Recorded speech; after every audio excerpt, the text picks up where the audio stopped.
घने पर्वत के बीच एक उद्यान था। उद्यान के निकट एक सरोवर था। उस सरोवर पर अपनी हथनियों के साथ एक गज हाथी आनंद विहार करता था। गज बड़ा ही शक्तिशाली था। उसके भय से जंगली पशु भाग जाते थे। एक दिन वह प्यास से व्याकुल होकर सरोवर के तट पर पहुंचा। निर्मल शीतल एवं मधुर जल के कमलों की महक आ रही थी। गज ने मन भरकर जल पिया, फिर स्नान किया और मस्ती में भरकर अपने बच्चों तथा हथनियों पर सूंड से पानी भर भर उछालने लगा। उसी समय एक ग्राह विशाल मगरमच्छ ने गज का पांव पकड़ लिया और उसे सरोवर में खींचना शुरू कर दिया। शक्तिशाली गज भी पूरा जोर लगाने लगा।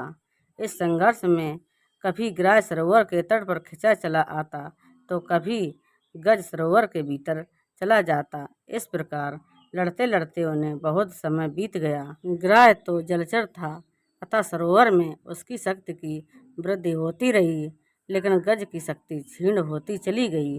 अंत में बचने का कोई उपाय न देखकर गज ने भगवान श्री हरि की शरण ली। वह आर्त स्वर में मन को एकाग्र करके पूर्व जन्म में सीखे हुए स्रोत से भगवान की प्रार्थना करने लगा। संसार को चेतन शक्ति देने वाले परम पिता परमेश्वर को मैं नमस्कार करता हूँ, जो सबकी रक्षा करते हैं, सबके आधार हैं तथा प्रलय काल के घोर अंधकार से परे विराजमान हैं। उन श्री हरि को मेरा नमस्कार है। हे प्रभु, मेरे उद्धार के लिए आप प्रकट हों।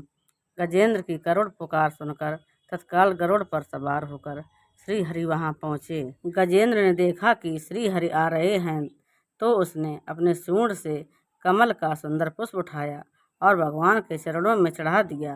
भगवान ने गजेंद्र की पीड़ा एवं व्याकुलता देखी। वे शीघ्र ही गरुड़ से उतरे।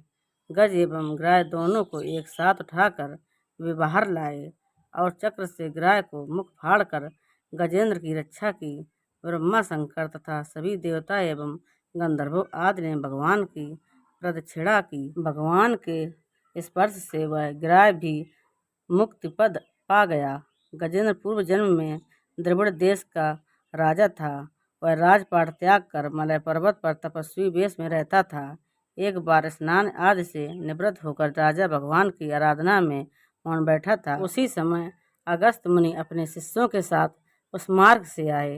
राजा को निर्द्वंद बैठा देखकर तथा उससे किसी प्रकार का आतिथ्य न पाकर मुनिश्रेष्ठ को क्रोध आ गया।